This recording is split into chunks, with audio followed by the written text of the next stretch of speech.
Abad kedua Masehi. Melanjutkan dari seri video sebelumnya, abad awal Masehi. Kali ini kita lanjutkan ke abad kedua Masehi, yaitu rentang waktu antara tahun 100 sampai 200 Masehi. Mari kita belajar bersama kejadian apakah yang telah terjadi pada abad kedua Masehi. Pemerintahan Kaisar Trajan 98 sampai 117 Masehi. Masih dalam sejarah bangsa Romawi, Marcus Ulpius Nerva Trajanus atau Trajan adalah salah satu kaisar Romawi yang paling dihormati dan dianggap sebagai salah satu kaisar terhebat dalam sejarah Romawi. Dia memerintah dari tahun 98 Masehi hingga 117 Masehi. Pemerintahan Trajan dikenal dengan ekspansi wilayah yang signifikan, keberhasilan militer, dan pembangunan infrastruktur. Salah satu pencapaian terbesar Trajan adalah penaklukan Dacia, sebagian wilayah Rumelia modern. Perang Dacia kedua tahun 105 sampai 106 Masehi menghasilkan kemenangan Romawi dan penaklukan Dacia, yang kemudian menjadi provinsi Romawi. Kemenangan ini diabadikan dalam relief yang terkenal di Column of Trajan di Roma. Selama masa pemerintahannya, wilayah kekaisaran Romawi mencapai puncaknya, mencakup sebagian besar wilayah Mediterania, Timur Tengah, dan sebagian besar Eropa Barat. Trajan juga terlibat dalam kegiatan militer di timur, termasuk penaklukan provinsi Arab dan merebut kembali wilayah Armenia dari Kekaisaran Partia. Di samping keberhasilan militer, Trajan juga dikenal sebagai kaisar yang memperhatikan kesejahteraan rakyatnya. Dia membangun banyak proyek infrastruktur di seluruh kekaisaran, termasuk jalan-jalan, jembatan, dan akuaduk. Apakah itu akuaduk? Akuaduk adalah sebuah sistem teknik yang digunakan untuk mengalirkan air dan sumber alami, seperti mata air atau sungai, ke kota-kota, pemukiman, atau area lain yang membutuhkan pasokan air. Sistem ini telah digunakan sejak zaman kuno, terutama oleh bangsa Romawi dan orang-orang Yunani. Kata akuaduk diturunkan dari bahasa Latin, yaitu aqua yang berarti air dan ducere yang berarti mengarahkan. Akuaduk Romawi adalah salah satu contoh paling terkenal dari teknologi ini. Mereka terdiri dari serangkaian saluran terbuka atau tertutup yang dibangun dengan menggunakan dinding batu, beton, atau pipa yang membawa air dari pegunungan atau sumber air jauh ke kota-kota Romawi. Akuaduk ini seringkali melintasi medan yang berat dan mengalami perubahan elevasi, menggunakan gravitasi untuk mengalirkan air tanpa perlu pompa. Trajan meninggal pada tahun 117 Masehi selama kegiatan militer di timur. Kepemimpinannya dianggap sebagai zaman kejayaan Romawi dan ia dihormati sebagai salah satu kaisar terbesar dalam sejarah Romawi. Setelah kematiannya, ia diangkat menjadi dewa dan kuil dibangun untuk menghormatinya di Roma. Pemerintahan Kaisar Hadrianus 117 sampai 138 Masehi. Publius Aulus Hadrianus, yang lebih dikenal sebagai Kaisar Hadrianus, adalah kaisar Romawi yang memerintah dari tahun 117 Masehi hingga 138 Masehi. Pemerintahannya dikenal dengan kebijaksanaan, pembangunan, dan kecintaannya terhadap seni dan budaya. Salah satu tindakan pertama Hadrianus setelah menjadi kaisar adalah mengakhiri ekspansi militer yang dilancarkan oleh pendahulunya, Trajan. Dia memutuskan untuk memperkuat pertahanan perbatasan kekaisaran daripada memperluas wilayahnya yang sudah luas. Salah satu langkah penting yang diambilnya adalah membangun tembok Hadrianus pada tahun 122 Masehi di Britania untuk melindungi perbatasan Romawi dari serangan suku barbar di utara. Selain fokus pada pertahanan, Hadrianus juga terkenal karena kebijaksanaannya dalam memerintah. Dia mengurangi korupsi di pemerintahan, memperbaiki sistem hukum, dan memberikan bantuan kepada rakyat miskin. Hadrianus juga memperhatikan kebudayaan dan seni, membangun berbagai bangunan megah di seluruh kekaisaran, termasuk Pantheon di Roma dan Villa Adriana di Tivoli. Apakah itu Pantheon? Pantheon adalah sebuah bangunan kuil kuno yang terletak di Roma, Italia. Bangunan ini dibangun pada abad kedua Masehi oleh Kaisar Hadrianus sebagai kuil untuk semua dewa Romawi. Nama Pantheon sendiri berasal dari bahasa Yunani yang berarti semua dewa. Salah satu fitur paling mencolok dari Pantheon adalah kubahnya yang besar dan bentuknya yang bulat. Kubah ini memiliki lubang di bagian puncaknya yang disebut oculus, yang berfungsi sebagai satu-satunya sumber cahaya dan ventilasi alami di dalam bangunan. Selain itu, struktur dinding dan kubah bangunan ini merupakan contoh penting dari arsitektur Romawi klasik. Di dalam Pantheon, terdapat ruang tengah yang dikenal sebagai rotunda atau cella, yang dihiasi dengan berbagai patung dewa-dewa Romawi. Pada awalnya, Pantheon didedikasikan untuk semua dewa Romawi, tetapi kemudian diubah menjadi Gereja Katolik Roma, dan saat ini dikenal sebagai Basilika Santo Maria dan para martir. Pantheon dianggap sebagai salah satu contoh arsitektur Romawi klasik yang paling terpelihara dengan baik. Bangunan ini telah menjadi inspirasi bagi banyak arsitek dan seniman selama berabad-abad, dan tetap menjadi salah satu situs bersejarah yang paling terkenal di Roma.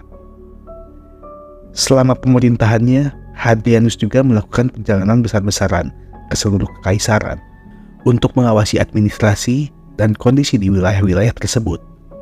Perjalanan ini juga memungkinkannya untuk memperkenalkan kebijakan-kebijakan baru dan memperbaiki kondisi di berbagai provinsi. Kaisar Hadrianus meninggal pada tahun 138 Masehi, dan ia digantikan oleh cucunya yang masih kecil, Kaisar Antoninus Pius. Hadrianus dihormati sebagai salah satu kaisar terbesar dalam sejarah Romawi karena keberhasilannya dalam membangun dan memperkuat kekaisaran, serta kebijaksanaannya dalam pemerintahan. Perang Yahudi Romawi kedua dan awal mula Palestina 132 sampai 136 Masehi. Perang Yahudi Romawi kedua juga dikenal sebagai pemberontakan Bar Kokhba, terjadi antara tahun 132 Masehi hingga 136 Masehi. Pemberontakan ini dipimpin oleh Simon Bar Kokhba, seorang pemimpin Yahudi yang dianggap sebagai Mesias oleh pengikutnya. Pemberontakan ini merupakan reaksi terhadap kebijakan-kebijakan diskriminatif Kaisar Romawi Hadrianus terhadap orang Yahudi di Yudea. Pada akhirnya, perang ini dimenangkan oleh Romawi. Pada awalnya, pemberontakan ini sukses dan Bar Kokhba berhasil mendirikan negara Yahudi yang merdeka di Yudea selama beberapa tahun. Namun, Romawi dengan cepat merespons dengan mengirimkan pasukan militer besar-besaran ke wilayah tersebut di bawah pimpinan jenderal terkenal mereka, seperti Julius Severus dan Sextus Julius Gaius. Pasukan Romawi berhasil merebut kembali banyak kota dan benteng yang dikuasai oleh pemberontak. Pada tahun 135 Masehi, pasukan Romawi berhasil merebut kembali benteng terakhir pemberontak di Betar. Kemenangan Romawi ini mengakibatkan kehancuran total bagi pemberontakan tersebut. Bar Kokhba tewas dalam pertempuran tersebut, dan sejarah menyebutkan bahwa lebih dari 580.000 orang Yahudi tewas selama pemberontakan dan pasca pemberontakan. Akibatnya, setelah pemberontakan Bar Kokhba pada tahun 132 sampai 136 Masehi, Hadrianus mengambil tindakan keras terhadap orang Yahudi di wilayah tersebut. Salah satu langkah kontroversial yang diambilnya adalah mengubah nama provinsi Yudea menjadi Syria Palestina, yang kemungkinan merupakan upaya untuk menghilangkan identitas Yahudi dengan wilayah tersebut. Nama Palestina diambil dari nama bangsa kuno yang pernah tinggal di wilayah tersebut, yaitu orang Filistin. Perang Yahudi Romawi kedua berdampak besar pada sejarah Yahudi dan dunia kuno, selain menyebabkan kehancuran Yudea sebagai negara Yahudi merdeka. Peristiwa ini juga memperburuk hubungan antara Yahudi dan Romawi, serta membentuk identitas Yahudi dalam pengalaman diaspora mereka. Kepemimpinan Marcus Aurelius 161 sampai 180 Masehi. Marcus Aurelius adalah seorang kaisar Romawi yang terkenal karena kebijaksanaan dan filsafat stoikismenya yang terkenal. Ia memerintah dari tahun 161 Masehi hingga 180 Masehi bersama-sama dengan Lucius Verus dari tahun 161 Masehi hingga 169 Masehi. Marcus Aurelius dikenal sebagai salah satu kaisar paling bijaksana dalam sejarah Romawi. Apakah itu Stoikisme? Stoikisme adalah aliran filsafat Yunani kuno yang didirikan oleh Zeno dari Citium pada awal abad ketiga sebelum Masehi. Filsafat ini mengajarkan bahwa kebahagiaan adalah hasil dari hidup sesuai dengan alam dan mengendalikan emosi serta keinginan yang berlebihan. Stoikisme menekankan pada logika, etika, dan fisika, dan memiliki pengaruh yang besar dalam sejarah pemikiran Barat. Dalam filosofi yang ditulisnya, Marcus Aurelius mengeksplorasi konsep-konsep Stoisme dalam konteks kehidupan sehari-hari dan tugas-tugasnya sebagai kaisar. Beberapa konsep Stoisme yang diungkapkan dalam tulisannya termasuk penerimaan takdir. Marcus Aurelius menekankan pentingnya menerima takdir dan berdamai dengan apa yang tidak dapat diubah. Ini mencerminkan konsep Stoisme tentang kontrol internal dan fokus pada hal-hal yang dapat dikendalikan. Kebijaksanaan dan ketenangan pikiran. Dia menekankan pentingnya menjaga ketenangan pikiran di tengah-tengah kesulitan dan tantangan. Ini adalah prinsip dasar Stoisme yang mengajarkan kontrol diri dan kebijaksanaan dalam menghadap segala situasi. Kehidupan sesuai dengan alam. Marcus Aurelius juga menekankan pentingnya hidup sesuai dengan alam dan alam semesta, mengikuti tata cara alam dalam tindakan dan sikapnya. Kerendahan hati dan keadilan. Meskipun sebagai kaisar, Marcus Aurelius menekankan pentingnya kerendahan hati, keadilan, dan pelayanan kepada rakyatnya. Ini mencerminkan prinsip Stoisme tentang kebaikan, moral, dan keadilan. Selama pemerintahannya, Marcus Aurelius dihadapkan dengan berbagai tantangan, termasuk perang dan pemberontakan di berbagai wilayah kekaisaran. Salah satu konflik terbesar yang dihadapinya adalah Perang Romawi Persia kedua di tahun 161 sampai 166 Masehi, di mana pasukan Romawi berhasil merebut kembali wilayah Armenia dari Persia. Marcus Aurelius juga dikenal karena tulisannya yang terkenal, yang dikenal sebagai pemikiran-pemikiran atau meditasi. Buku ini berisi refleksi pribadinya tentang filsafat, kebijaksanaan, dan kehidupan, dan memberikan wawasan tentang pemikiran dan kepemimpinannya yang bijaksana. Meskipun dikenal sebagai seorang filsuf dan pemimpin yang bijaksana, masa pemerintahan Marcus Aurelius juga diwarnai oleh bencana dan pandemi.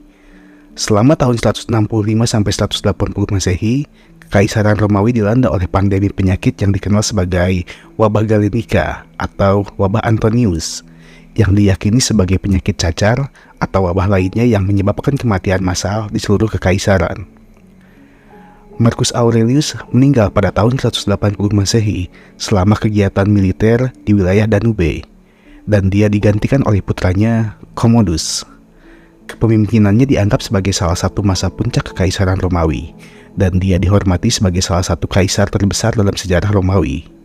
Sedangkan Lucius Verus, kaisar Romawi yang memerintah bersama Marcus Aurelius, meninggal pada tahun 169 Masehi.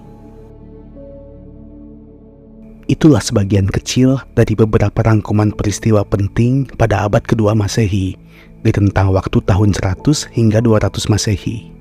Terlepas dari beberapa peristiwa yang ada, kebenaran sejarah dari semua ini hanyalah milik Tuhan Yang Maha Esa. Mohon maaf jika ada peristiwa yang terlepas ataupun tidak pas. Untuk perkembangan channel ini, Anda bisa bantu untuk subscribe dan berikan like, dan juga jangan lupa untuk tinggalkan komentar pada video ini. Sampai jumpa kembali pada video selanjutnya. Terima kasih telah menonton video ini dan salam sejahtera untuk kalian semua dimanapun berada.